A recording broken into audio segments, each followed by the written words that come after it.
வருடங்களுக்கு ஒரு முறை நடக்கக்கூடிய கும்பமேளா இப்ப நடந்துகிட்டு இருக்கு. ஆனா அதுல கும்பமேளாவை காட்டில் நிறைய தேவையில்லாத கான்ட்ரவர்சியான சம்பவங்கள் தான் அரங்கேறுது.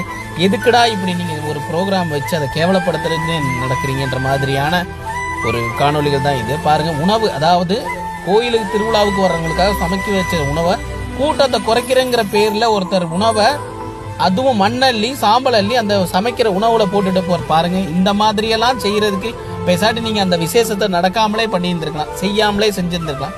எதுக்குடா இந்த மாதிரியானன்ற மாதிரி தான் கேட்க தோணுதுங்க.